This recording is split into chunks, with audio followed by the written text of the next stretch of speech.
여러분, 우리가 너무 잘 알겠지만 사랑이라고 하는 속성 자체를 마땅히 이렇게 좀 설명하려고 하면요, 이게 좀 설명이 쉽지가 않습니다. 워낙 독특한 성격을 가지고 있어요, 이 사랑이라고 하는 속성이. 그래서 이 사랑이라고 하는 속성 자체를 설명할 길이 이거다 저거다 하기에는 너무 포괄적이고 너무 큰 의미이기 때문에 하나님도 표현하실 때 하나님이 있고 오를 사랑이시다라고 표현하셨어요. 그럼 하나님이 그렇게 표현하신 것만큼이나 사랑이라는 속성 자체가 굉장히 완전한 속성입니다. 우리가 보통 이해할 때 사랑을 자꾸 어떻게 이해를 하냐면 남녀 사이의 연인 관계에서 나타나는, 특별히 연애, 그러니까 시기로 따졌을 땐 초기, 그 초기 때 느꼈던 그 뜨거움, 뭔가 그 애틋함, 애정, 그 다음에 막 그 좋아하는 막 불타는 마음, 이런 마음들을 보통 사랑이라고 생각하고 대체적으로 그게 전부라고 여기는 경향이 있습니다. 근데 그건요, 사랑의 아주 극히 일부분 중에 하나이고요, 그것 자체가 사랑이다, 그것도 사랑이지만 그것만이 사랑이다라고 보기엔 좀 어렵습니다. 왜냐하면 사랑에는요, 사랑 자체가 완전한 속성이기 때문에 그 외의 모든 정서가 다 사랑에서 비롯되는 겁니다. 사랑 때문에 화가 나고요, 사랑해서 슬프고요, 사랑해서 기쁘고요, 사랑해서 애틋하고요, 이런 시기, 질투, 이 모든 정서들이 사실 사랑 때문에 파생되어지는 감정들입니다. 근데 문제는, 그래서 중요한 게 뭐냐면 사랑의 대상입니다. 사랑의 대상이 만약에 어떤 누군가를 향해 있으면 그 사람을 중심으로 이 감정이 파생되죠. 그 사람이 만약에 이제 자매 입장이라면 형제가 딴 자매랑 막 히히덕거리고 있으면 신경질 나고 시기가 나고 질투가 나고 나를 안 봐주면 슬프고 속상하고 이런 정서가 느껴지기도 하고, 형제에서 자매 입장이라고 하면 똑같은, 그래서 그 대상에 따라 달라지는데 대체적으로 아주 그 사랑의 중심이 되는 대상이 뭐냐면 죄인에게는 나입니다. 나. 그러니까 나를 중심으로 하여 이 모든 감정이 파생되어지니까 감정 자체가 향하는 방향이 잘못된 방향으로 향하게 되어지는 거예요. 그래서 사랑이라고 하는 것 자체는 그 외의 모든 걸 다 포괄하고 있는 가장 완전한 속성이 사랑이다. 고로 연애 감정 때 느끼는 정서도 사랑 안에 포함되어 있는 거긴 하지만 그게 사랑의 전부라고 해석해서는 안 된다라는 거예요. 연애 감정, 그래서 사랑이 되게 독특합니다. 그래서 사랑이 언제 확인이 되고 증명이 되냐면요, 굳이라고 하는 것을 통해서 드러납니다. 그러니까 사랑이 사랑할 만한 조건과 나를 혹하게 할 만한, 나를 자극할 만한 여러 가지 조건들이 있지 않습니까? 그냥 속된 말로다가 그냥 있잖아요, 남자는 말빨, 여자는 화장빨. 근데 이게 되게 과학적이라 그러대요. 그래서 자매들 같은 경우는 청각에 굉장히 예민하대요. 그래서 아무리 잘생긴 남자가 나타났는데 안녕하세요 이렇게 하면은 갑자기 확 깨는 거예요. 근데 이게 약간 중저음 목소리로 이렇게, 근데 청각이 아무튼 되게 민감하다고 하더라고요. 남자는 시각에 약하고요.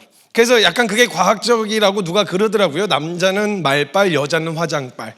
어찌됐건 그런 매력적인 조건들이 있어서 나를 자극하고 호감이 생기는 것 자체에 대해서는 크게 그게 사랑이다라고 하는 것 자체를 확인하기는 쉽지 않습니다. 왜냐면 그 자체가 호감인 여러 가지 요소들이 있죠. 매력적인 조건들, 그 조건이 나를 계속 자극하기 때문에 거기서 나오는 에너지가 있습니다. 근데 진짜 사랑이라고 하는 것이 선명하게 드러날 때가 언제냐면 그 조건들이 다 사라지고 난 다음이에요.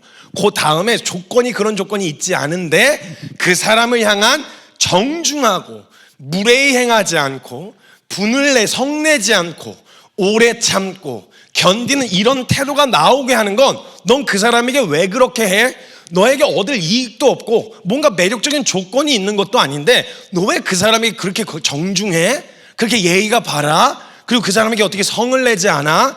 오래 참아? 견딜 수 있어? 라고 하는 그 질문에 다른 매력적인 조건들이 있으면 그 조건을 이야기하면 됩니다. 예쁘니까.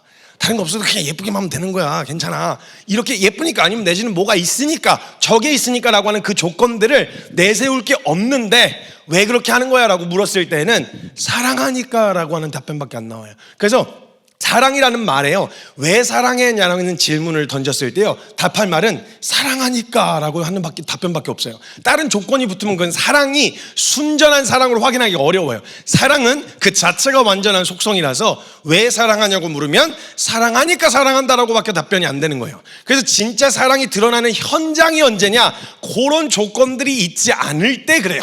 그래서 자매님들이 참 형제들 난감하게 하는 질문들이 있어요. 몇 가지 정말 난감하고 남자 인생을 살아가면서 평생에 당하게 될 정말 당혹스럽고 어려운 그런 인생의 최고의 딜레마에 빠지게 되는 질문이 하나 있는데, 일단 그 자기야 나 사랑해 라는 질문이에요.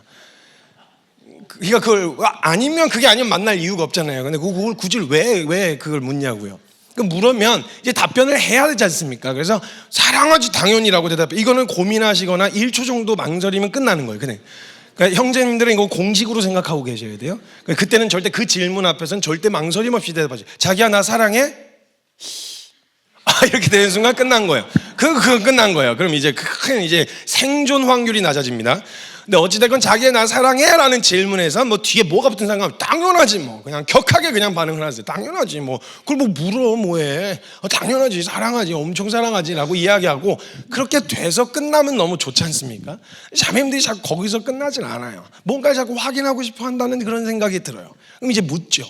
왜 사랑해? 왜? 정말 그거 진짜 그 질문부터는 정말 난감해지기 시작합니다. 왜? 라는 조건이 될 때 이게 뭐 성경적으로 지금 저도 이렇게 정리한 내용으로서 사랑하니까 사랑하지 뭐 이렇게 답변하는 그냥 이렇게 두리뭉실하게 국회의원 어휘 있지 않습니까? 두리뭉실하게 넘어가는 이런 어휘로 이야기해서 넘어갈 수 있으면 참 좋으련만 그 정확한 답을 내놓을 때까지 계속 왜 나 사랑하는 거야? 왜? 라고 물어보면 저는 한때 그 영역에 대한 지혜가 없었어요. 그래서 그 질문 앞에서 저는 그러니까 어떤 것이든 매력적인 그 사람의 되게 매력적이라고 생각되어지는 모습을 이야기하면 기분이 좋을 거라고 생각했어요. 그래서 예쁘니까, 이쁘잖아, 얼마나 이쁜데 너가, 내가 보기에 진짜 세상에서 네가 제일 이뻐 뭐 이렇게 얘기하면 감동받고 끝나면 제일 좋지 않습니까? 진짜 인생 최고의 딜레마는 요 다음에서부터 시작합니다. 그럼 이렇게 묻는 거예요. 그럼 나 안 이뻐지면, 못생겨지면, 늙어가지고 주름 자글자글해지면, 머리 다 빠지면, 뭐 이런 식으로 최악의 경우의 수를 자꾸 제시를 해요. 그렇게 되어졌을 때 그때는 다시 한번 생각해 볼게, 뭐 이런 답변을 기다리는 게 아니잖아요. 지금 이 사람이 확인하고 싶은 게 뭐예요? 내가 생각하기에 너가 날 호감을 느낄 만한 그런 모든 조건들이 다 사라지고 나서도 나를 향한 사랑이 남냐, 이게 궁금한 거잖아요. 진짜 사랑을 확인받고 싶어 할 때 사람들이 다 그래요.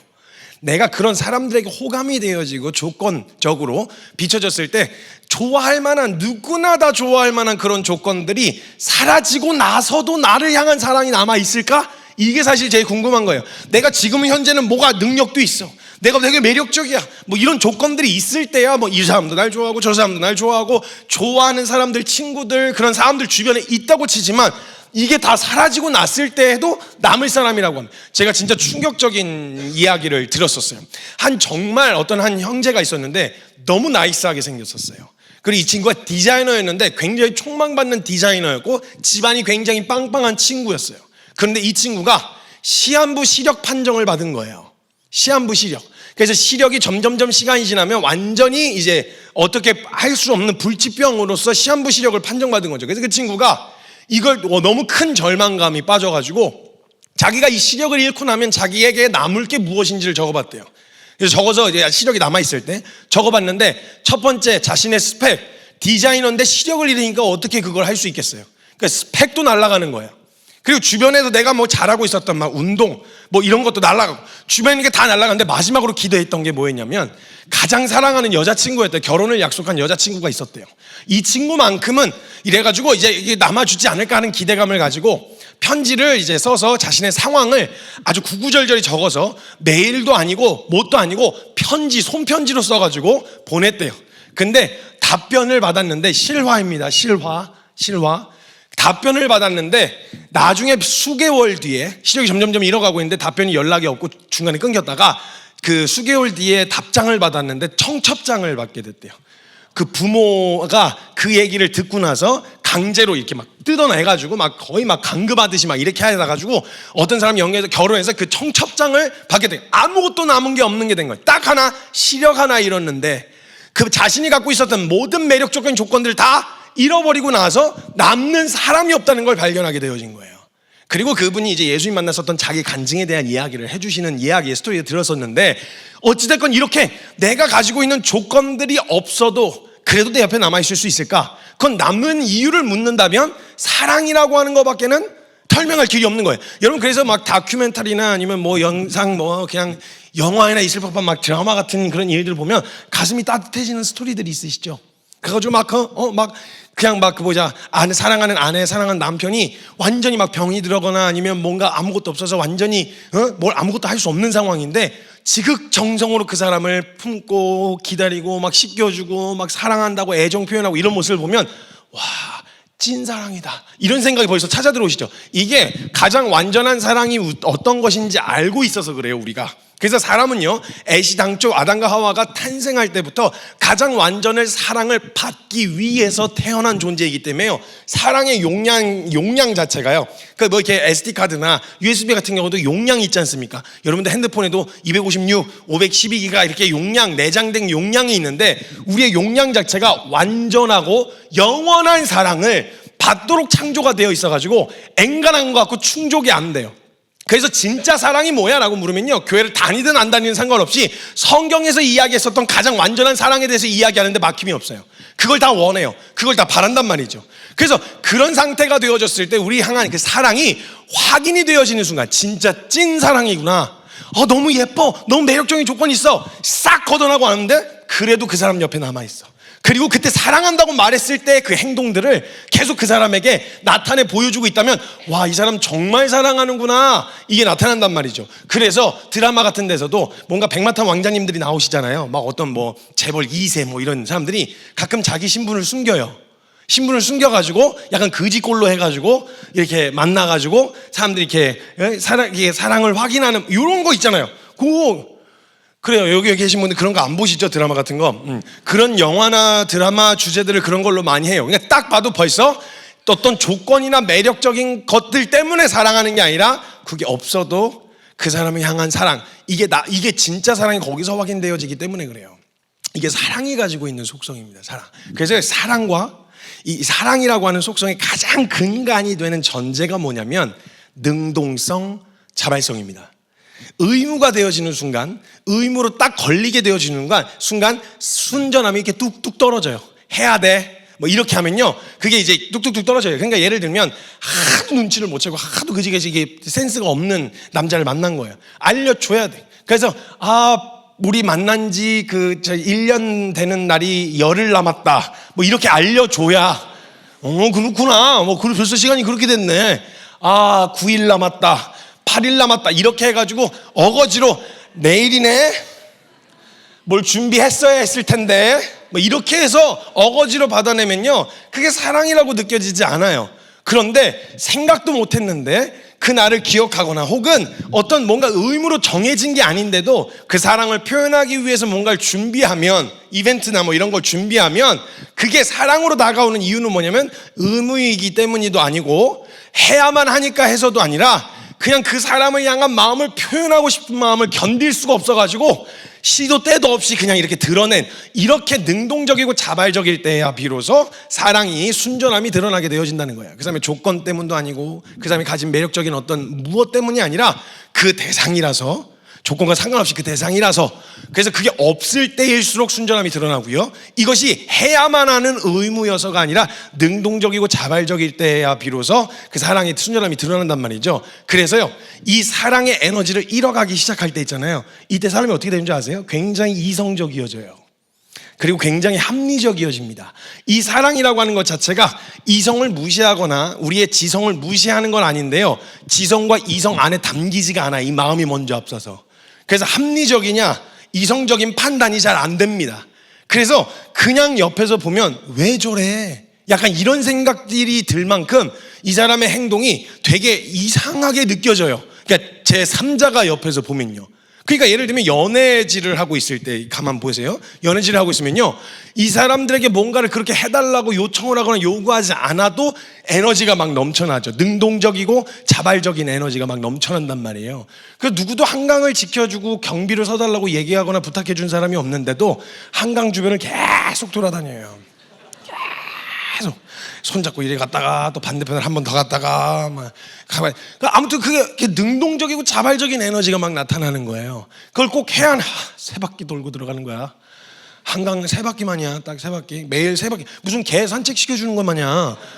그렇게 데이트를 하면 그게 사랑이 느껴지시겠어요? 안 느껴진단 말이죠. 근데 막 만나고 싶고 막 그게 막 의무적으로 해야 되는 게 아닌데도 막 그걸 막 이렇게 하려고 하면 사랑인 게 느껴지는, 이게 조건이에요. 사랑이 가지고 있는 에너지. 근데 만약 이걸 잃어가기 시작할 때 제일 먼저 나타나는 게 합리성, 이성을 따진단 말이죠. 여러분, 얘는 크리스마스의 동화 중에 아주 유명한 동화가 하나 있어요. 뭐냐면, 얘기 들어보셨을 거예요. 어떤 부부가, 신혼부부인지 아무튼 너무 서로 사랑하는 부부가 있었어요. 근데 이 부부가 서로가 서로에게 선물을 해주고 싶은데, 크리스마스가 다가오니까 너무너무 사랑하는 마음 때문에 선물을 준비하려고 하는데 찢어지게 가난한 거예요, 이 부부가. 근데 가만 생각해 보니까 뭘 해줄 수 있을까 고민하는데, 남편이 아내를 위해서 선물을 준비하려고 이렇게 관찰을 하잖아요. 들여다보고 관찰을 하는데, 아내가 아주 긴 생머리에 예쁜 생머리였나 봐요. 근데 이렇게 뭔가 일을 하려고 할 때마다 이렇게 머리가 이렇게 흘러내리니까 자꾸 이렇게 귀 뒤로 넘기는 걸 본 거예요. 남편이 딱 보면서 무슨 생각이 드냐면, 예쁜 핀 하나 사줬으면 좋겠다, 이런 마음이 찾아 들어왔어요. 그래서 남편은 그 핀을 준비하려고 이제 마음을 먹고 이제 사야 되겠다, 이렇게 마음을 먹었고, 아내는 남편이 항상 일을 하러 나갈 때 여기 호주머니에서 시계를 꺼내는데 시계줄이 없어가지고 시계 알만 들고 여기다 넣어놓고 이렇게 시계를 확인하는 걸 보면서, 어머, 나 시계 그 끈 줄 좀 사줬으면 좋겠다, 이런 마음이 들어서 서로 선물을 고른 거예요. 고른 거죠. 근데 문제는 돈이 없잖아요. 그래서 자기의 것을 누가 희생해달라고 부탁한 것도 아니고 뭐 사달라고 요청한 것도 아닌데 관찰을 하게 되고, 그 대상에 대해 필요를 관찰하고 그걸 해주고자 하는 마음이 생기게 되어진 거죠. 누구도 부탁 안 했어요. 해달라고 한 적도 없어요. 능동적이고 자발적인 마음으로 해주고자 하는 거예요. 그래서 사랑 자체가 완전한 속성이라서 보상이 뭐냐? 사랑해서 그 사랑을 표현한 걸로 보상을 받아요. 그래서 그 사람이 뭘 해줘야 된다, 뭐 계약 관계가 아니에요. 내가 이만큼 했으면 10만 원어치 했으니까 너도 10만 원어치 정도는 해야지, 이게 아니고요. 내 사랑에서 표현한 그 표현의 가장 큰 보상은 뭐냐? 그 대상, 사랑한 그 대상이 즐거워하는 거, 기뻐, 이거면 충분한 보상이 되는 거예요. 그래서 그 둘이 막 꽁냥꽁냥 하면서 이제 준비하기 시작한 거예요. 그래서 어떻게 하지? 막 돈이 모자라, 어떻게 하지? 이러다가 어떻게 하지? 하다가 남편이 아내 핀을 사러 갔는데 그 시계 알맹이를 팔아다가 거기서 돈을 충당해가지고 핀을 사준 거예요. 아내는 사주고 싶은데 시계끈이 너무 비싸, 돈이 없어. 그래서 어떻게 했냐? 머리를 잘라서, 머리를 팔아가지고, 머리를 자른 게 아니고요. 죄송해요. 죄송해요. 오늘 스릴러가 될 뻔했네요. 머리카락을 잘라가지고 그 머리카락을 팔아서 시계 줄을 산 거예요. 그러니까 이제 어떻게 됐어요? 이제 이게 완전히 둘 다 필요 없는 선물이 됐죠. 결과적으로 필요 없는 선물이 됐는데, 우린 그 스토리를 들으면서 서로 선물을 딱 꺼냈는데, 딱 뚜껑을 열었더니 머리핀이 들어있었어. 딱 남편이 열었는데 시계 줄이 있는 거예요. 근데 둘 다 안 필요해진 거죠. 근데 그 동화는 거기서 끝나요. 서로 사랑을 확인해서 손잡고 하하하하 이렇게 해서 끝나기에 충분한 동화예요. 그렇죠? 그리고 우리는 거기에서 끝났는데, 뭐야, 그 다음은 이렇게 생각하지 않아도 돼요. 왜냐하면 그걸로 너무 마음이 이미 따뜻해졌어요. 그래, 이게 찐사랑이지만, 이런 생각하는데, 여러분, 만약에 이 상황을 합리적으로 생각해 봅시다. 이성적으로 생각해 보자고요. 지금 이 상황은 서로 필요 없는 물건을 샀어요. 그것도 돈을 들여서. 그럼 어떻게 해야 돼요? 환불을 해야 돼요, 지금. 그럼 확인을 해야 되잖아요. 야, 영수증 챙겼어? 영수증 챙겼어야지. 사람이 이렇게 생활력이 없어. 영수증 어디다 버렸어? 뒤져, 빨리 찾아와. 빨리 찾아와. 그래서 막 쓰레기통 뒤지고 막 이렇게 스토리가 뒤로 이어졌다. 그럼 거기서 여러분, 와, 너무 따뜻하다. 현실적이야, 막 이렇게 감동을 받으시나요? 아니죠. 이게 뭐야, 갑자기 찬물 확 끼얹는 게 되잖아요. 찐 사랑을 확인하는 정도는 서로 필요 없는 물건이 되었다고 하더라도 그걸 막 아까워하거나 손해봤다는 생각이 아니라 그걸로 서로의 사랑을 확인한 것으로 끝나도 되는 그런 아름다운 러브 스토리로 마무리해도 되는 그런 스토리란 말이에요. 근데 만약 이걸 잃어버리잖아요. 요 마음과 중심을 딱 잃어버리면 능동성, 자발성부터 잃어버리고요. 그 사람에 대한 조건을 찾기 시작합니다. 요 속성이 싹 빠지고 나면요. 그럼 굉장히 사람이 이성적이고 합리적이어져요. 조건을 따지기 시작하고. 그 다음에 능동적이고 자발적이라기보다는 그거 꼭 해야 돼? 꼭 해야 되냐고. 아니, 그거 뭐 의무는 아니잖아. 정해진 건 아니잖아. 뭐 법적으로 뭐 정해졌어? 뭐 발렌타인데이를 챙기지 않으면 막 태형 열대 막 이래갖고 막 맞는 이런 법이 있는 건 아니잖아. 근데 그 사랑하는 마음이 들면요, 굳이 막 능동적이고 자발적으로 해주고 싶은 마음이 든단 말이에요. 그래서 사랑은 언제 확인되냐? 굳이 꼭 해야 되는 게 아닌데 능동적이고 자발적으로 하려고 할 때, 그럴 때 진짜 찐 사랑인 게 확인된단 말이죠. 이러면 또 이제 마음에 큰 자신감을 얻으셨고, 여기 커플들끼리 같이 오신 분들 또 거봐, 들었어? 막 이렇게 해서 이런 거 하지 마세요. 그건 지금 자기 얘기하는 그 남자친구 여자친구 얘기하는 게 아니라 내가 나 하는 거 생각하는 게 나. 2월 14일이 얼마 전에 있었죠? 발렌타인데이잖아요. 발렌타인데이가 여자가 남자에게 초콜릿 주는 날이래요. 초콜릿. 그래서 초콜릿 주는 날이라서 저는 기대했어요. 물론 그 발렌타인데이 때 초콜릿을 남자에게 선물로 주는 건 굳이 꼭 그럴 이유가 없고, 뭐 그걸 꼭 챙겨야만 하는가? 당연히 그런 생각이 들 만한 날이에요. 뭐 발렌타인데이 왜 초콜릿 주냐 뭐 그랬더니, 뭐 원래는 황제의 명령이 있어야만 혼인을 할 수 있었는데 황제 허락을 받지 않고 너무 좋아해가지고 서로 결혼을 하려고 하는 커플을 어떤 신부가 축복해주고 혼인 서약을 해줬다가 걸려가지고 신부가 처형을 당했는데, 그걸 기념하려고 만든 게 발렌타인데이라고 그러더라고요. 그 스토리가 무슨 의미가 있습니까, 우리에게? 사실 그렇지만 굳이 챙겨줄 명분을 만들려고 굳이 무슨 발렌타인데이니 뭐 화이트데이니, 화이트데이는 남자가 여자에게 사탕 주는 날, 3월 3일은 삼겹살데이, 삼겹살 먹는 날, 굳이 뭐 날짜를 만들어가지고 굳이 막 이렇게 하잖아요. 굳이. 그렇지만 능동적이고 자발적인 마음으로 챙겨주는 것으로 사랑은 확인되는 거죠. 그런 관점으로 봤을 때 저는 한 10년간 사랑받지 못했습니다. 사랑을 받지 못했어요. 굳이라는 거니까. 아니, 안 챙겨줘서 뭐 그렇다기보다는 굳이 하는 거니까, 사랑이라는 게 원래. 그러니까 이렇게 능동적이고 자발적인 이 태도가 에너지원이 거기서 나온다는 거예요. 사랑이라고 하는 속성 안에. 그래서 그냥 이성적이고 합리적으로 계산하고 따져 묻기 시작하면요, 이해가 안 돼요. 그래서 정말 주님을 사랑하는 사람들을 보면요, 세상 사람들이 볼 때도 이해가 안 되고요. 더 그냥 쉽게 이해하면 이런 거예요. 둘이서 연애질하고 있는 그 연애 커플이 있다고 생각해보세요. 남자와 여자가 커플 연애를 하고 있잖아요. 그걸 보는 제 3자 있죠. 요 3자도 쟤네 보면 이해가 안 돼요. 왜 저러나? 분명히 방금까지 얼굴 보고 들어갔는데 또 전화를 하고 앉아있네. 밤새도록 전화하고 내일 또 만나자고 하고 있네. 이건 정말 합리적이고 이성적인 판단이 아니에요. 이거는 시간이 너무 낭비하는 것 같은 이런 생각이 든단 말이죠. 그래서 그 커플을 바라보는 제3자가 그들을 바라보면서 느끼는 정서를 사자성어로 지랄 옌병이라고 그래요. 속담으로는 지랄도 풍년이다 이렇게 표현하고. 어찌됐건 합리적으로 이해가 안 되는 거예요. 왜? 굳이 그걸 왜? 이러는데도 그 사람들은 조건이나 의무여서가 아니라 그냥 하고 싶은 거예요. 능동적이고 자발적인, 그걸 확인하고 표현하고 싶은 게 막 찾아 들어오는 거예요. 이게 사랑이에요. 이게 사랑이라고. 그래서 사랑을 이러면 이성적이고 합리적이어진단 말이죠. 그래서 여러분 생각해 보세요. 저는 형제들을 대체적으로 공감하실 텐데, 형제들 중에서 꽃 좋아하는 사람 많지 않아요. 그러니까 꽃 자체를 좋아하는 게 그냥 좋다, 뭐 저도 좋아요. 그러니까 싫은 건 아니에요. 꽃이 뭐야 저게 막 징그러워 막 이렇게 느껴지는 건 아니고요. 좋아요. 좋은데 그걸 막 굳이 뭐 꽃집까지 가가지고 뭐 산다든지, 꽃이 이렇게 피어 있으면 걔는 그냥 거기 있는 게 그냥 제일 자연스러워요. 그 지나가는 잡초나 잔디나 뭐 장미나 형제들은 그렇게 크게 뭔가 이렇게 다르지 않아요. 저는 이렇게 뭐랄까 이제 졸업을 하거나 축하할 때 꽃다발을 주는 것보다는 돈다발을 주는 게 훨씬 더 실용적이고 전 좋을 것 같다는 거죠. 다른 거죠. 그래서 저는요, 꽃을 산다, 이거를 한 번도 돈 주고 꽃 산다라는 생각을 한 번도 해본 적이 없고요.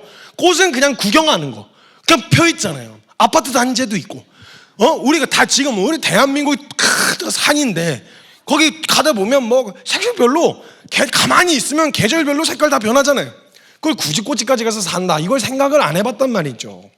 생각을 전혀 안 해봤단 말이죠. 그래서 저는 꽃을 보면 바로 고기로 환산이 되는 사람이에요. 꽃이 한 다발이 얼마다 그러면 이 고기가 몇 근이요, 뭐 이렇게 굉장히 이성적이지 않습니까? 근데 이제 만약에 이제 꽃에 대해서 생각할 때, 만약에 자매들에게는 꽃을 좋아하는 자매님들이 꽤 많이 있어요. 너무 예쁜 거예요. 그래서 꽃을요, 받아도 좋고 피어 있는 거 보고도 좋고 다발도 좋고 말라서 그게 말린 것도 좋대요. 참 신기해요. 주님이 참 새롭게 어떻게 그렇게 창조하셨는지 모르겠는데, 말린 것도 이뻐서 그걸 또 담아서 이렇게 말려가지고 통에다 넣고 유리병에다 이렇게 담아놓기도 하고 그래요. 그러니까 이게 상식이 잘 안 돼요. 이게 이해가 잘 안 된단 말이에요. 근데 저도 원래는 그게 이해가 안 되는 사람인데요. 연애질 할 때 도파민이 이빠이 분출되고 있을 때, 그러니까 한마디로 말하면 제정신 아닐 때, 환각 상태, 그때 이제 이게 제가 어떤 마음이냐면, 제 아내가 그 꽃을 좋아해요. 꽃을 좋아해가지고 막 이런저런 막 꽃 하는 거 좋아하고 막 꽃을 모아가지고 뭐 이렇게 모아놓는 것도 좋아하고 막 이래요. 근데 저도 분명히 그런 사람이었었는데 어느 날 지하철역에서 데이트할 때, 연애할 때 도파민 전제를 깔아놨어요. 도파민 이빨이 빈출돼서 제정신 아닐 때 지하철역을 지나고 있는데 거기 이렇게 꽃집이 쫙 있었거든요. 근데 저는 당연히 이쪽 편에서 이렇게 그냥 이렇게 슥 지나가고 있는데 제 와이프가 지나가다가 꽃을 봤는데 거기 이렇게 꽃이 이렇게 밖에 꽂아져 있었는데 장미가 이렇게 있었는데 색깔이 막 이렇게 형광색 비슷한 막 이렇게 파스텔 톤으로 이렇게 된, 어떻게 거기 색깔을 입혀놨는지 모르겠는데 아무튼 그렇게 입혀놓은 장미들이 이렇게 쭈르륵 있는 거예요. 근데 갑자기 길 가다가 주저앉아고, 어머 꽃 봐, 어머, 우와 이 색깔이 어떻게 이렇지? 이러면서 막 감탄을 하면서 보고 있는 거예요. 보고 있는데 분명한 건 사달라고 한 적이 없었고요. 그리고 그걸 진짜로 사고 싶은 생각은 없었을 거예요. 근데 어떤 생각이 들었냐? 제가 그냥 사주고 싶은 거예요. 누가 시켜서도 아니고 뭔가 해달라고 한 게 아닌데 사주고 싶은 거예요. 그래서 진짜 이쁘다 이러면서 이제 같이 지나갔다가 제가 맞다, 나 지하철에다 뭐 놓고 왔다, 잠깐만 기다려 가가지고 한 종이 사가지고, 제정신 아닐 때, 도파민 이빠이 분출돼가지고 환각 상태일 때, 지금 돌아왔어요. 지금 아주 이성적이고 냉철한 그 상황을 잘 분별하고 리딩할 수 있는 이런 아주 적합한 상태로 돌아왔다 이 말이에요. 근데 그게 걱정하지 마세요. 오늘 안 왔어요.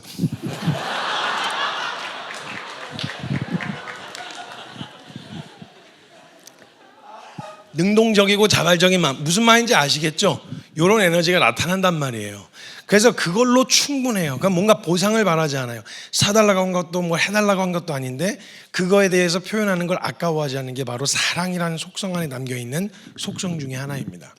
그래서 이걸 잃어버리면 이성적이어지고 합리적이어지고 이게 실리를 따지기 시작하고 이렇게 되어진다는 거예요.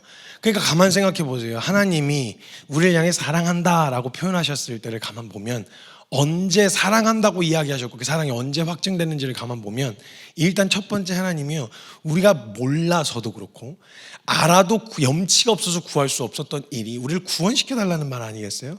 근데 그게 우리에게 필요한 줄 알고 이미 창세전부터 결정하시고 이해가 안 되는, 그 무슨 이익이 있다고 하나님께, 그 실리를 따지면 절대 계산이 안 되는 그 선택을 하나님 먼저 하신 거예요. 그 결정을 달라고 구하지도 않았는데 주님이 먼저 그 결정을 하셨다는 거예요. 그것도 언제? 매력적인 조건이 있을 때가 아니에요. 내가 뭔가 갖춰졌을 때가 아니에요. 죄인 되었을 때예요. 소망이 없을 때.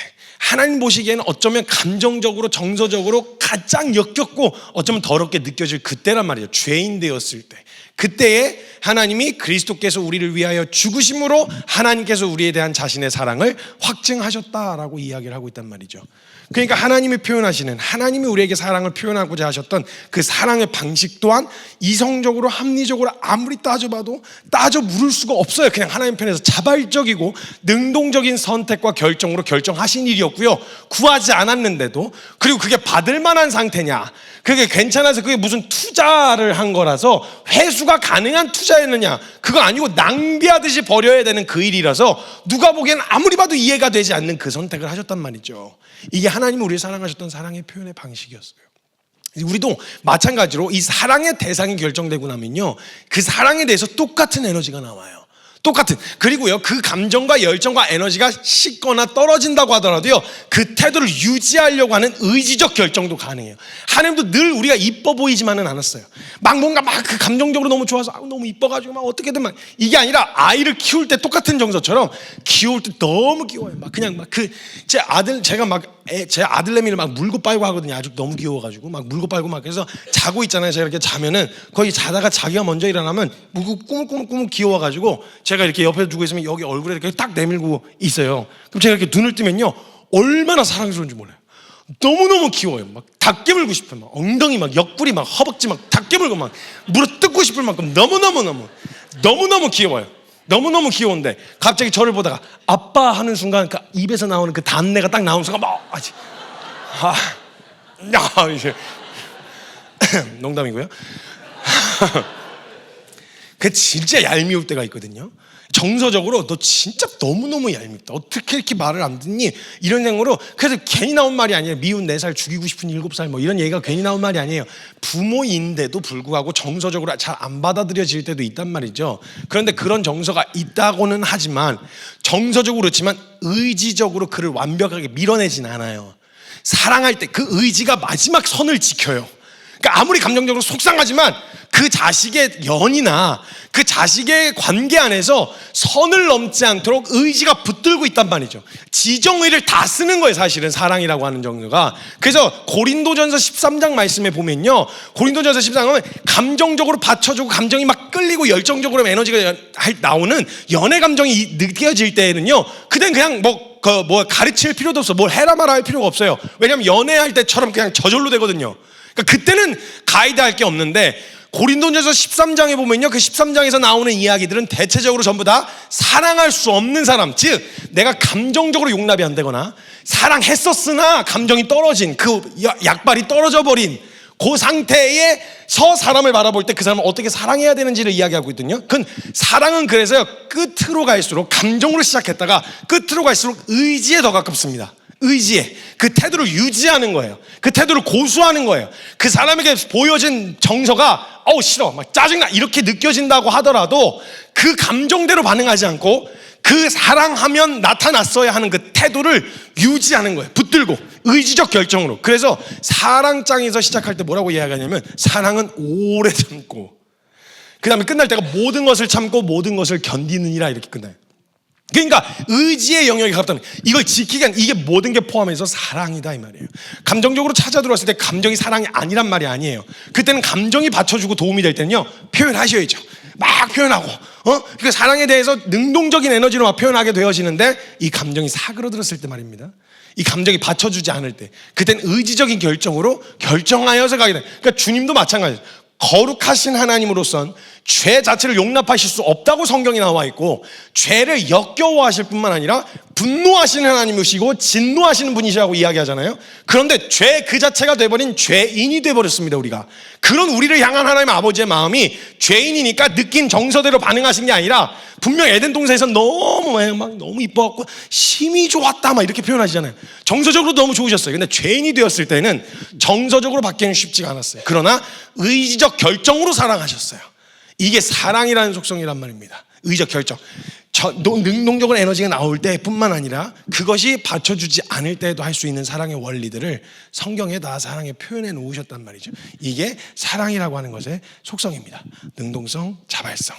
그리고 그다음 의무나 이런 뭘 해야만 해서가 아니라 능동적이고 자발적일 뿐만 아니라 이 열정과 에너지, 그리고 그 대상을 향한 모든 정서가, 감정들이 그 대상을 향해 있어요. 그 중심으로 그 사람에게 화를 내는 게 아니라 그 사람 중심으로 분노, 슬픔, 시기, 질투 이 모든 것들이 다 향하게 된단 말이에요. 그래서 여러분, 사람이 자기를 사랑하잖아요. 그래서 내로남불이란 말이 나와요. 내가 하면 로맨스, 남이 하면 불륜. 내가 분명 비이성적이고 분명 옳지 않은 것 같은데도 내가 하면 다 이유가 있어요. 내가 하면 다 어떤 것에도 다 합리적으로 이야기할 만한 변명거리 갖고 이유가 다 있기 마련이에요. 사람들마다 자기를 사랑하면 그렇게 돼요. 비이성적인 것처럼 보여지는데도 자기 너무 타당해요. 이게 사랑이 가지고 있는 에너지란 말입니다. 그런 사랑으로 먼저는 하나님이 저와 여러분을 사랑하셨어요. 그래서 그 비이성적인 것 같아 보이는, 절대 이게 투자할 만한 가치가 있나? 그렇게 하는 게 맞나 싶을 정도로 어이없는, 되게 어처구니 없는 것 같은 그 사랑을 주님이 우리에게 표현하셨단 말이죠. 이런 사랑을 우리가 받았다고 성경에서 이야기하고 있어요. 너가 그런 사랑을 받았다. 너가 구하지도 않았는데 능동적이고 자발적으로 하나님이 결정하신 사랑. 그리고 너가 아름답고 이쁘고 매력적인 조건이 있어서가 아니라 그렇지 않는, 그런 조건이 없는, 어쩌면 하나님 정서에 가장 합당하지 않은 것 같아 보이는 상태인데도 하나님이 너를 위해 죽으시기로 결정하신 의지적 결정을 하셨다. 그 왜? 사랑하니까. 그래서 이 사랑으로 하나님 저와 여러분을 사랑하셔서요, 여러분 일단 하나님의 사랑을 언제 누릴 수 있느냐라고 했을 때, 이쁘고 매력적인 조건이 있을 때도 주님도 너무 이뻐하실 거예요. 잘할 때 있잖아요. 그때 너무너무 그냥 애들이 그냥 엄마 말 잘 듣고 공부도 열심히 하고 1등도 하고 막 이렇게 해서 너무너무 이쁠 때, 예를 들면 신앙생활에서는 우리가 막 믿음으로 승리하고 막 그냥 막 거침없이 전진하고 막 열정적으로 교회 사역도 하고 막 열정적으로 막 주님을 위해서 뭘 해보기도 하고 이럴 때, 그때 안 이쁘다는 게 아니라 그때도 이쁘세요. 오 그래, 고마워. 또 이런 걸 또 아유 뭐 이런 걸 다 아유 고맙다 야, 뭐 이게 뭐 필요한 건 아니었는데 그래도 야 그런 마음을 해줬다니 참 고맙다 야, 야 너무 고맙다, 이런 것로도 주님이 충분히 이뻐하시죠. 그런데 하나님의 사랑이 만약에 진짜 확증되어진 하나님의 사랑이 언제 또 확증이 되냐라고 했을 때, 하나님이 마음으로 결정하시기를 너무 이쁘고 사랑스러울 때 표현하신 사랑의 방식이 있고, 또 죄인 되었을 때 확증하신 사랑이 있잖아요. 이 모든 사랑을 다 갖고 완전한 속성 자체가 사랑이신지라 하나님이 이럴 때만 사랑하시는 게 아니고, 아까 처음에 기도했을 때처럼 가장 완전한 배신을 수도 없이 경험하셨거든요. 하나님이 완벽한 반역과 완벽한 배신을 역사가 지날수록 경험하신 거예요. 그 배신의 깊이가 깊어지잖아요. 그런데 그 대상의 어떠함하고 상관없이 하나님이 우리를 사랑하시기로 결정하신 하나님의 사랑은 이때에도 여전했다는 거예요. 이런 상태에서도 사랑할 사랑이 있으시고, 이런 상태에서도 사랑할 사랑이, 잘하고 깨끗하고 멋있을 때도 사랑하실 뿐만 아니라 오히려 진짜 하나님의 사랑이 이건 사랑 때문이 아니고서는 설명이 안 되는 태도로 저와 여러분에게 반응하실 때에는 정말 사랑이 확증되는 순간이죠. 그래서 가끔 저와 여러분이 이렇게 하나님의 사랑을 확인하고 싶어 할 때, 이렇게 확인하고 싶어 할 때가 있어요. 내가 어두운 터널을 지나고 있거나 고통과 어려움을 겪고 있을 때요, 하나님 날 사랑하시면 빨리 이 문제로부터 해결해 주세요. 하나님 날 사랑하시면 어떻게 여기다 내버려 두실 수 있어요? 하나님 이 문제를 빨리 벗어나게 해주세요. 힘을 주시든지 아니면 빨리 상황을 바꿔주시든지 뭘 해주셔야죠. 이렇게 사랑을 확인하고 싶어 할 때가 있거든요. 근데 하나님의 사랑을 확인할 때는 언제 더 선명하게 드러나냐면요, 그 상황이 확 바뀌는 것으로 드러나는 게 아니고요, 그 상태에 있을 때 주님이 사랑한다 이렇게 얘기하시면요, 그게 가장 선명하게 이꼬라지는데도요, 그럼 사랑한다니까. 근데 이거밖에 못했는데요, 그럼 나 그거 알고 있었어. 네 그거밖에 못하는 거. 그리고 사랑한다니까. 진짜요? 그때가 가장 순전한 사랑의 고백으로 받을 수 있을 때인 거예요. 잘하고 열심히 있을 때 얼마든지 다 할 수 있죠. 근데 그게 없을 때 말입니다. 그때 만약에 내가 남자들은 또 그런 이상한 부담감이 있잖아요. 내가 막 책임져야 될 것 같고, 뭔가 내놓을 만한 게 있어야 될 것 같고, 뭔가 이렇게. 근데 그럴 때야 내가 오빠야 자 가자 야 이렇게 하면은 뭔가 내가 쓸모 있는 사람인 것 같고, 뭔가 그 사람을 이렇게 케어해주는 막 이런 느낌이 드는데, 그거 얼마야? 이러면서 이제 가격 보면서 이건 조금 어려울 것 같은데, 이러면 사람이 얼마나 초라해지는 줄 아세요? 진짜 초라해진단 말이죠. 근데 그런 상황에서도 만약에 그것과 상관없이, 그 사람이 가진 조건과 상관없이 그 사랑과 그 애정을 이렇게 막 그때 진짜 선명하게 드러나는 사랑이란 말이죠. 그래서 하나님의 사랑은 잘 나갈 때나 괜찮을 때나 이쁠 때나 매력적인 조건이 있을 때도 사랑하시지만, 하나님의 사랑은 어디까지 준비되어 있냐? 없을 때, 하나님 조건으로 봤을 때 사랑할 만한 조건이 남아있지 않은 그 순간에도 사랑이 준비되어 있다는 거예요. 그러니까 여기서 누릴 수 있는 사랑이 있는데, 진짜 하나님의 사랑이 선명하게 드러날 때는 이때라는 거예요. 이때. 그럼 여러분 생각해 보세요. 뒤집어서 생각해 봅시다. 거꾸로. 우리가 하나님을 향한 사랑을 확인할 때 있잖아요, 하나님이 저와 여러분에게 원하는 것 다 해주셨어요. 내가 구한 것들 다 들어주시고, 내 상황 그냥 길을 평탄하게 다 열어주셨어. 이럴 때 주님 사랑한다는 말 누가 못해요? 그죠? 누가 못하겠어요? 근데 우리가 주님을 향한 사랑이 되게 선명하게 더 드러나고 순전하게 드러날 때가 언제냐면, 하나님 어디 계신 거야 이거? 아니 내가 예수 믿는 놈이 상황이 그런 식으로 되면 누가 예수 믿으려고 하겠냐라고 말할 만큼의 상황에 놓여있는 그때 있잖아요. 뭐가 바뀐 거야? 뭐가 달라진 거야? 야, 너를 그런 데다 방치한 것 같잖아.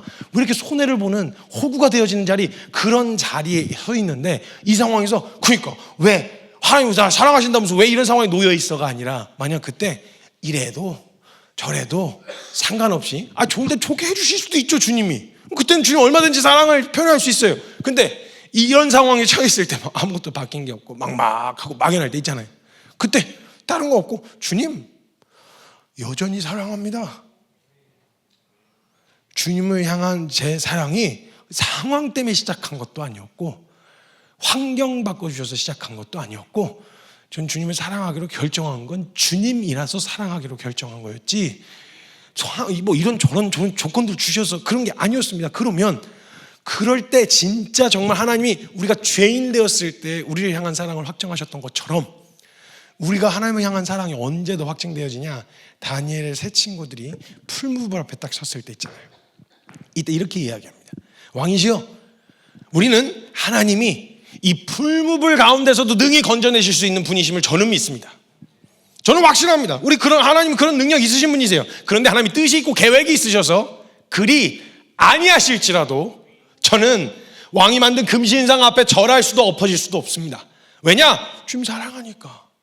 구해 주셔도 하나님이시지만 안 구해 주셔도 저에겐 여전히 변함없는 제 사랑의 대상이신 하나님이십니다. 우리가 주님을 향한 사랑이 가장 선명하게 드러날 때가 그때예요. 여러분 정말 우리가 나 주님 사랑하는 거 맞나? 이런 게 고민될 때가 있죠. 그럼 만약 주님이 너 진짜 너 사랑하는 거 맞아? 라는 걸 확인시켜 주시기 위해선 어느 자리에 그러니까 굳이 만들어 주셨다라기보다는 어느 자리에 세워야 그 자리에서 고백해야 진짜 사랑의 순전함이 드러나겠어요. 하나님으로부터 얻은 이득이나 육체적인 이거 얻을 수 있는 것이 없는 그 자리에서 있잖아요. 그때 하나님 주셔도 주시면요 좋죠. 그 치를 놈이 어디 있어요. 근데 안 주셔도 주님 사랑하는 것은 변함이 없습니다. 제가 진짜 제일 이해 안 됐던 찬양 중에 옛날 복음성가인데요. 여러분 주와 함께라면이란 찬양 아세요? 주와 함께라면 가난해도 좋아 참된 부요함이 뭐죠? 왜 세대 차이 느끼는 것 같죠? 느낌이? 내 안에 가득하니까 2절이 주와 함께라면 병들어도 좋아 참된 강건함이 내 안에 가득하니까 하고 불렀는데 거짓말하네 이런 생각이 들었어요. 좋아? 진짜로? 병들어도 좋아? 가난해도 좋아? 저는 주님 사랑한다고 당당하게 고백했지만 병든 건 싫더라고요. 가난한 거 싫더라고요. 쫓기는 거 싫더라고요. 이거 너무 가식적인 거 아닌가? 찬양 가사가 이거 좀 솔직해야지 사람이. 누가 병든 거 좋아? 누가 저거 좋아? 저기 돈 없는 게 좋아? 가난한 게 저도 싫어요. 저도 건강하고 싶어요. 저도 돈 많았으면 좋겠어요. 돈 걱정 안 했으면 좋겠어요. 이런 생각이 찾아 들어오는데 그 가사를 쓴 저자의 그 의미를 제가 나중에 알게 되어졌는데 묵상을 하다가 이렇게 생각해요. 그 사람이 병든 게 좋거나 고난이 좋거나 변태예요? 누가 그런 거 좋아해요? 사도들이 무슨 변태입니까? 그럼 막 채찍에 막 40에 하나가 맞으면 한 대만 더 한 대만 더 이제 변태예요? 그런 거 좋아할 사람이 어디 있어요? 여러분 좋아하시는 분 계세요? 이상한 거잖아요. 고난 좋을 사람이 어디 있어요? 가난 좋을 사람이 어디 있냐고요. 그거 좋다고 하면 솔직히 거짓말이지. 저도 주님 따라가고 저도 주님 사랑하지만 가난 싫어요. 병든 거 싫어요.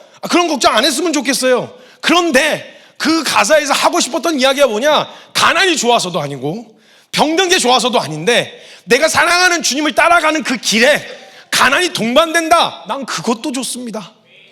왜냐? 내가 가난 좋아서 가는 게 아니라 주님 가는데 그냥 그 길이 딸려온 거니까. 내가 무슨 길 보고 가는 게 아니라 주님 보고 가는 거기 때문에.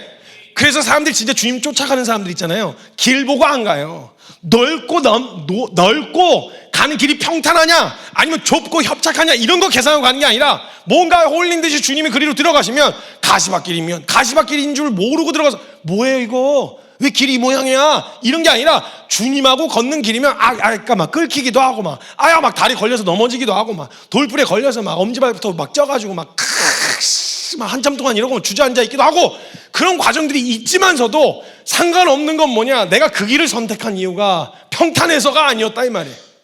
주님 사랑해서였단 말이에요. 그러면 병든 게 좋아서도 가난한 게 좋아서도 아니라 가는 길에 가난했어. 괜찮아요. 주님하고 같이 가려고 한 길이니까. 부유하면 좋겠지만 그거 없어도 뭐 상관없어요. 제일 중요한 건 주님이었으니까. 건강하게 막 주님 열심히 쫓아가면 되겠지만 병도 괜찮아요. 뭐 주님 없고 가시겠지 뭐 내가 더 못 가겠으면 들쳐업고 가시겠지. 주님하고 함께함이 의미였던 거예요. 그 고백이라는 걸 제가 알게 되겠죠. 그러니까 똑같은 거예요. 그 사랑의 고백의 자리에 우리가 가장 주님을 향한 순전한 사랑의 고백을 하게 하시기 위해서 때로는 그 상황에 가도록 그냥 뭐 만드셨다 이거보다 그냥 허락하신. 그럼 가봐. 거기 갈 수 있어? 난 그리로 갈 거야. 그래서 코어바디스 도미네라는 영화가 있어요. 순서상으로는 도미네 코어바디스 주여 어디로 가시나이까라는 말인데 그게 로마의 압제로부터 초대교회가 막 핍박을 받고 있을 때 교회 리더들이 다 죽임을 당하면 교회를 이끌어갈 수가 없으니까 베드로부터 도망가게 하거든요.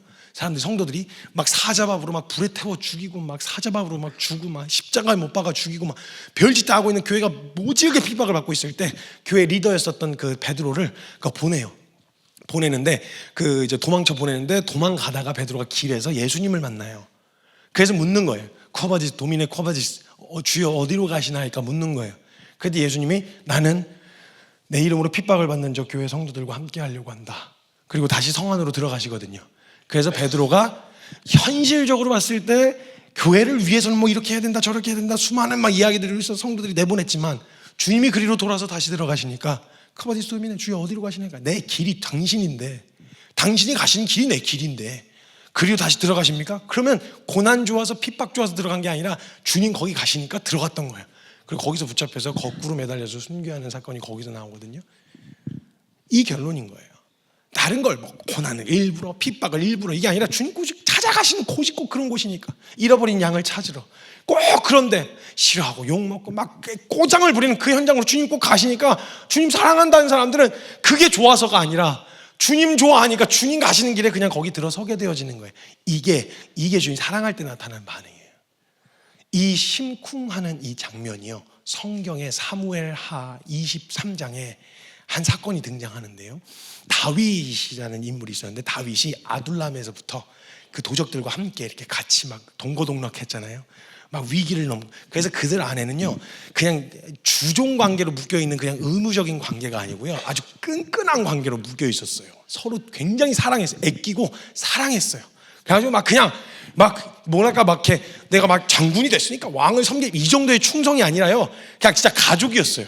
그냥 거기서 만난. 근데 얘네들 아주 흉폭한 조폭들이었거든요. 폭력배들이었어요.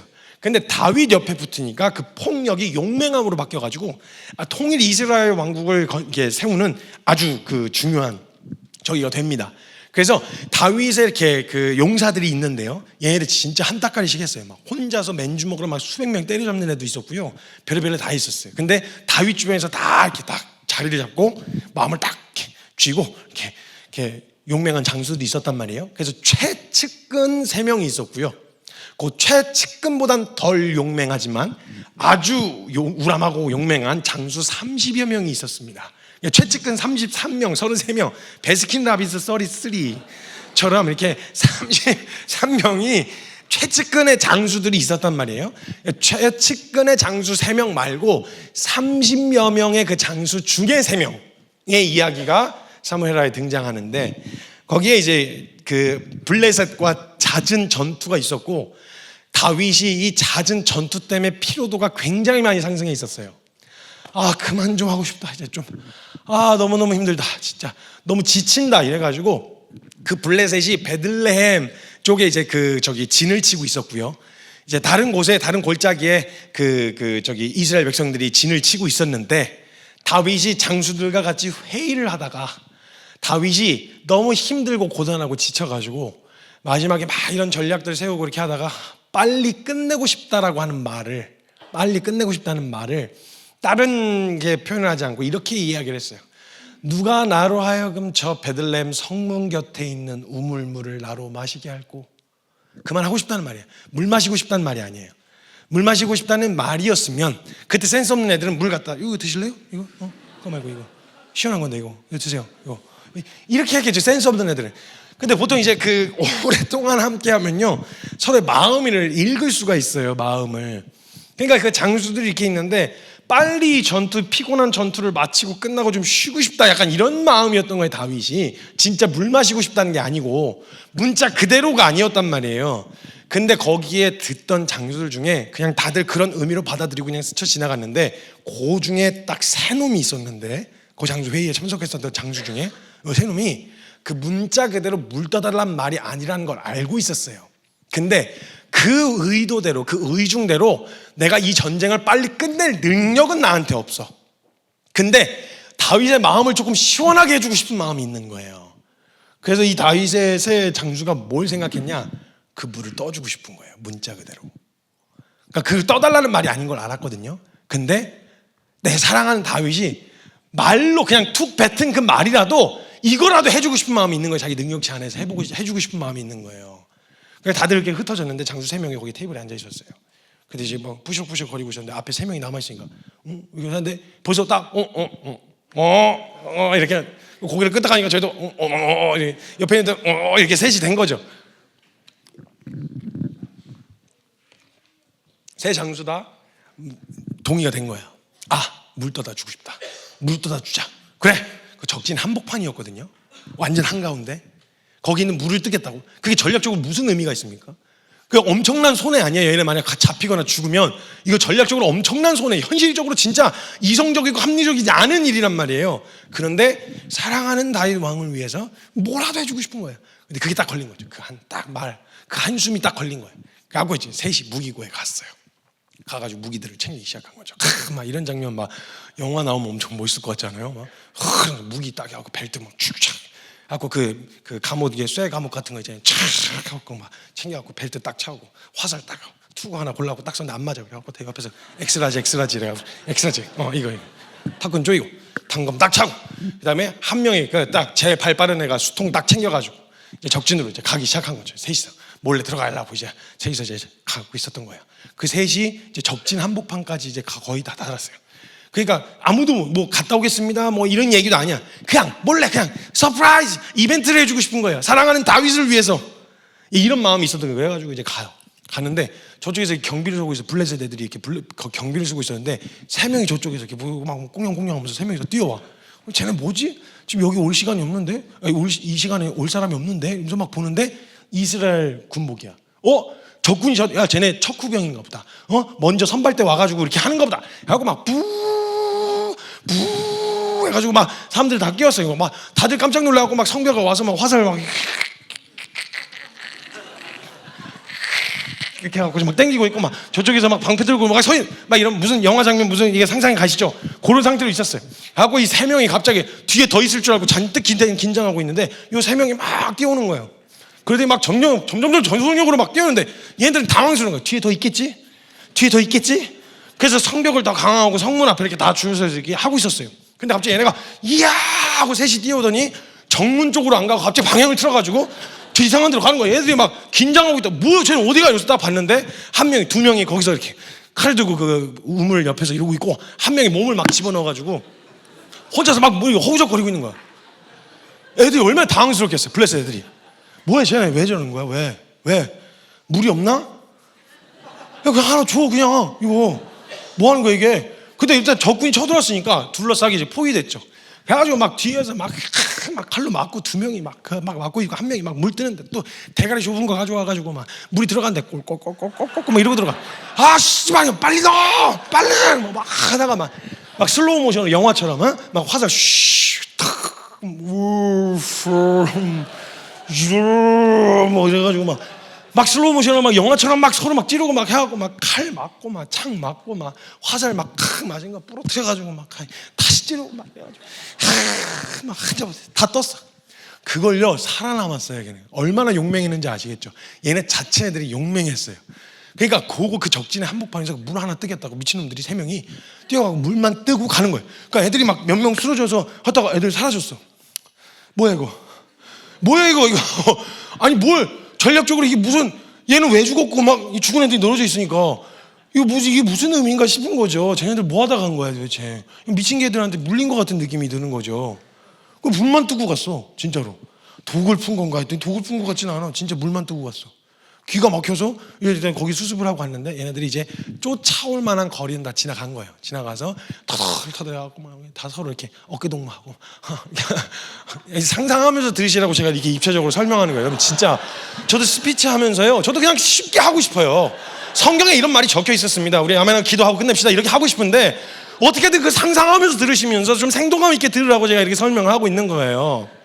완전히 피투성이가 되고 먼지투성이가 돼가지고 막 덕지덕지 막 붙어가지고 막 이러고 해갖고 셋이서 이렇게 막 쩔뚝쩔뚝하면서 이스라엘 진영에 도착을 했죠. 이거 막 보초 서고 있던 애들이 다 장수들이잖아요. 왜 그러십니까?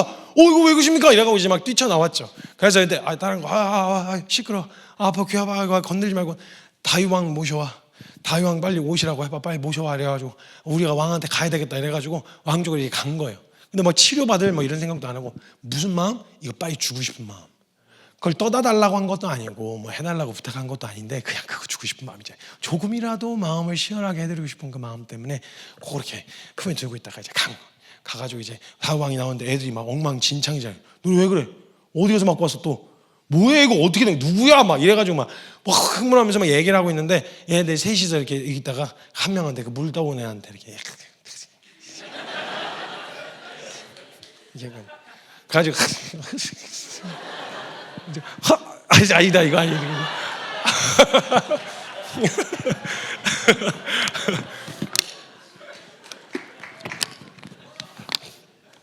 아주 막 뒤적뒤적 거리는 척 하다가 이제 가가지고 형한테 이렇게 딱 꺼내놓은 거예요. 딱 꺼내놨는데 수통에다 물을 하나 떠갖고 온 거예요. 뭐야 이게? 애들이 막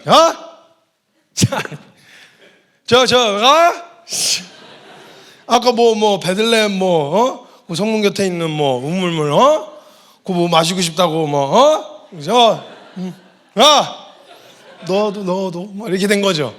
그랬더니 그게 생각난 거예요. 다윗이 그 얘기를 듣고 지금 너네 저기 갔다 온 거야. 사지에 내가 지금 물 떠다 달란 말이 아니었는데 내가 한숨처럼 뱉은 그 한마디 때문에 너네 지금 사지에 거기 들어갔다가 온 거야. 지금 그거 떠갖고 온 거야 지금 이걸. 그러면 처음에는 어떻게 반응했어? 잘했어. 야 그래도 너네밖에 없다 막 이렇게 반응이 아니라 처음에 왜 그랬어? 아니 너네 그거 붙잡혔으면 어떡할 뻔했어. 그거 무슨 미친 짓을. 내가 언제 그런 거 해달라 그랬어? 내가 언제 너네한테 그런 거 해달라 그랬어? 뭐 이렇게 말은 그렇게 했겠지만 속에서는 마음이 어땠겠어요? 다윗이 얘네는 전쟁 한복판에서 내 뒤를 맡길 수 있는 애들이다. 이런 무한한 신뢰가 있지 않았겠어요? 다윗을 향한 사랑은 되게 무의미해 보이고 비이성적인 것 같아 보이는, 무슨 전공을 세우기 위해서 그런 게 아니잖아요. 무슨 뭐 전공이라고 한다. 엄마고 저게 장수 머리 하나쯤은 들고 와야 되는데 뭐야 물통 하나 들고 왔는데 그게 무슨 의미가 있겠어요. 그런데 그 마음을 표현한 그 마음을 딱 받아들였어요. 다윗 마음에 이런 사랑과 이러한 충성은 내가 받으면 안 된다. 이런 온전한 순종과 이런 충성과 이런 사랑은 주님이 받으셔야 된다. 그래서 그 물을 마시기를 즐겨하지 아니하고 그 물을 가져가다 주님께 드려요. 하나님, 제가 이런 사랑으로 이런 충성으로 주님께 충성하겠습니다.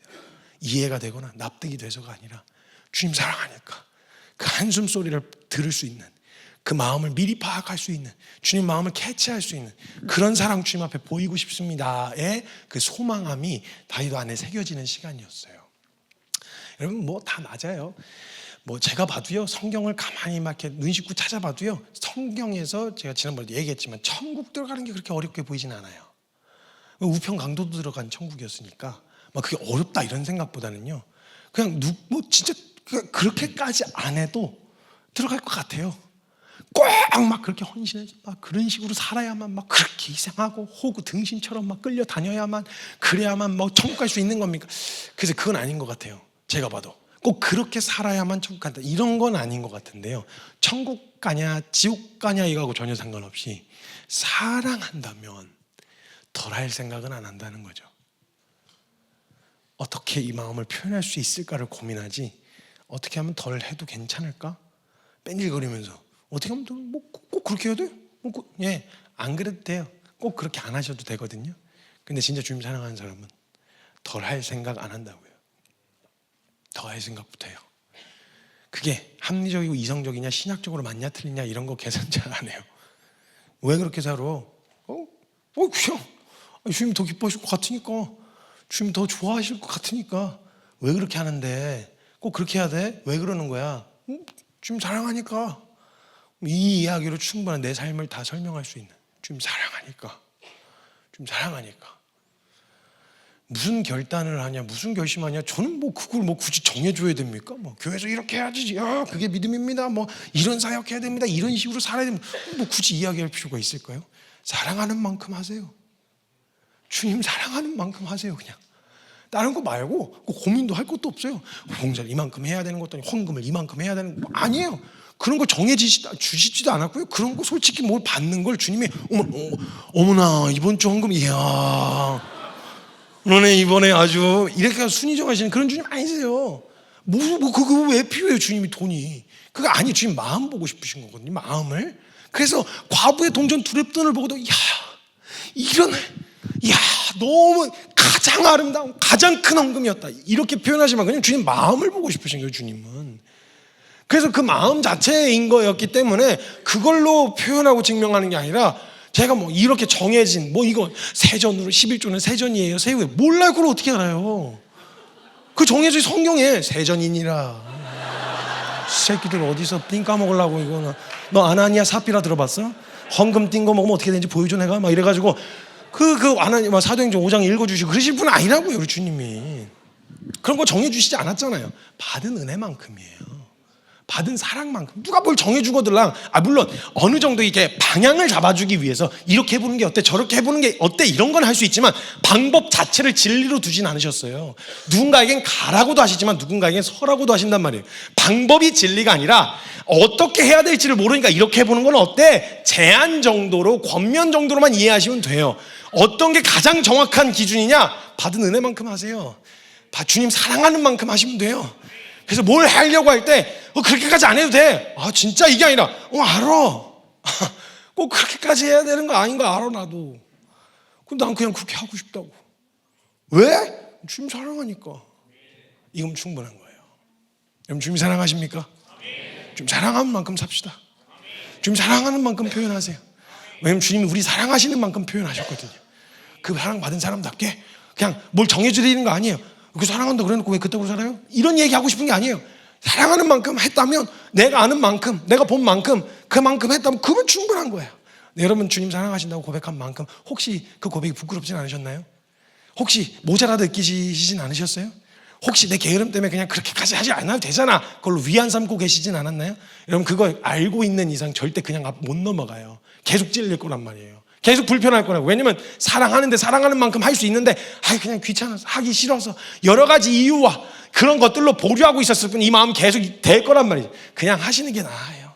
그것 때문에 괴로운 거나 가면서 괴로운 거나 매한가지 어차피 괴로울 거 제대로나 가면서 괴로운 게 낫지 않겠어요? 그러니까 주님 사랑하는 만큼 하세요. 정해진 건 없어요. 그냥 주님 사랑하는 만큼 오늘 그 주님을 향한 그 사랑을 마음껏 함께 표현할 수 있었으면 좋겠습니다. 기도합시다.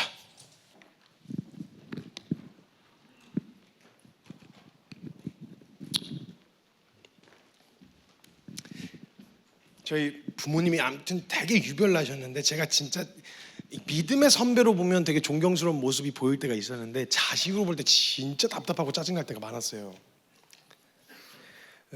아주 외골수적이셔가지고 또 특히 아버지가 그것 때문에 어머니가 고생을 많이 하셨어요. 제가 초등학교 5학년 저희 어머니랑 되게 나이 차이가 많이 나거든요.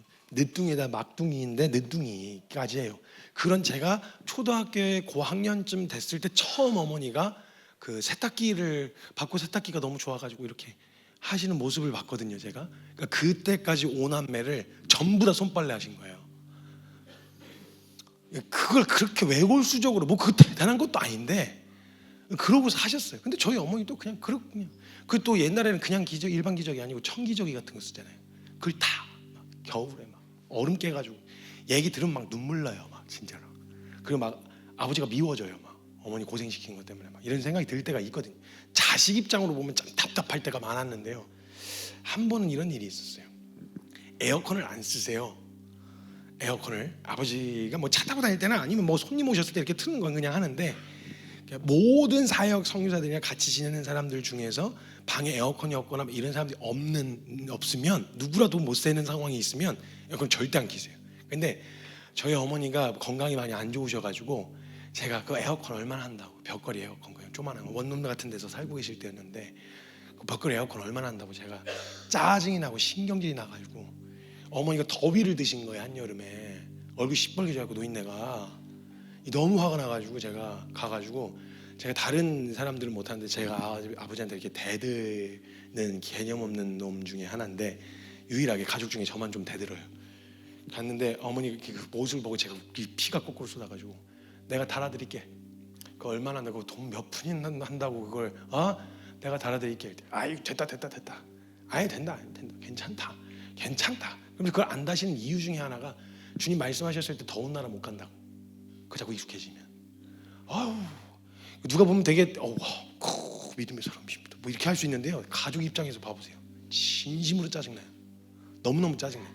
그래서 제가 그때 열이 많이 받았었어요. 그리고 제가 에어컨 이렇게 했는데 달아줬더니 또 입구를 테이프로 말라놨어요. 틀어라.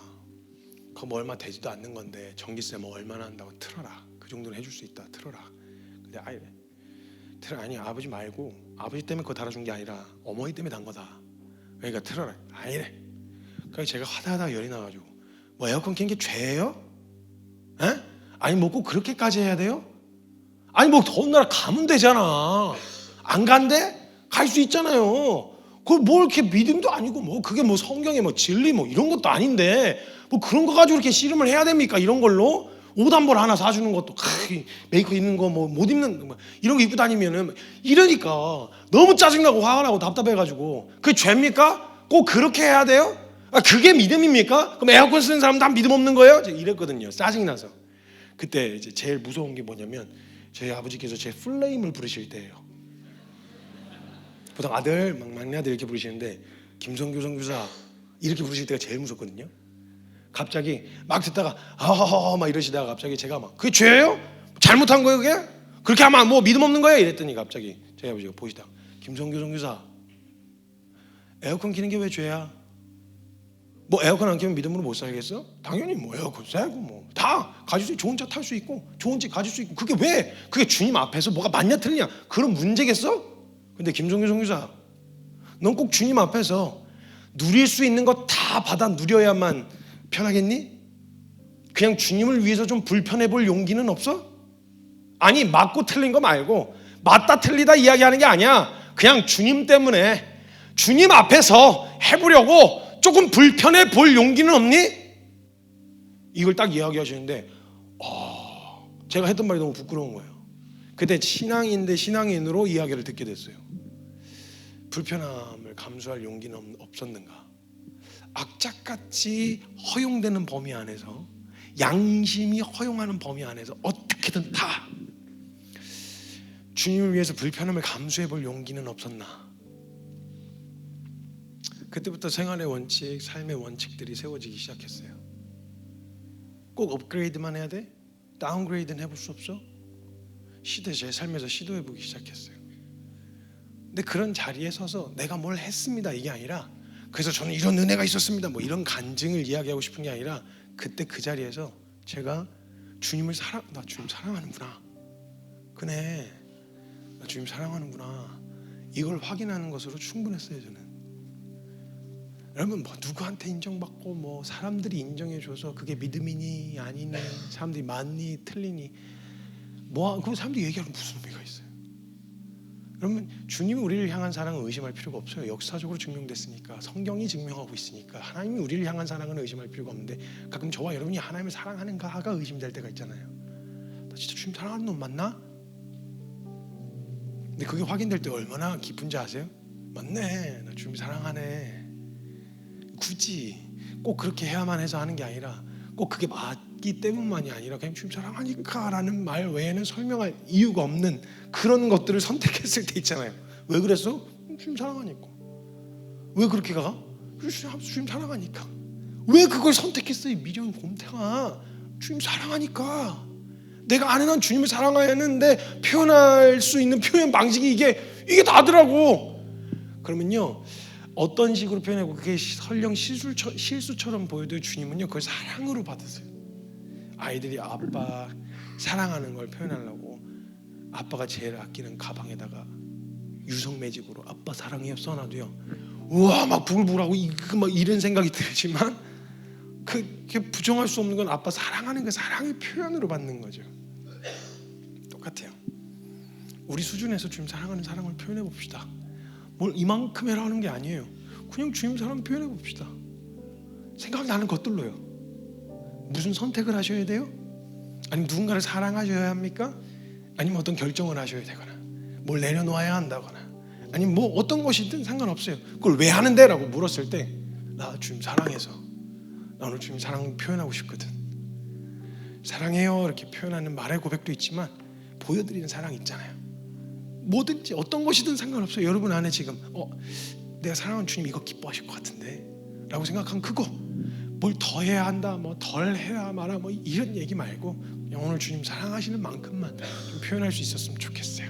혹시 그런 것들이 생각나시는 분들이 계실 거들랑 고백하고 결정하세요. 또 아직 생각나지 않으시면 하나님, 저 주님을 향한 사랑을 막 표현하고 싶어요. 어떻게 표현하죠? 그걸 고민해 보세요.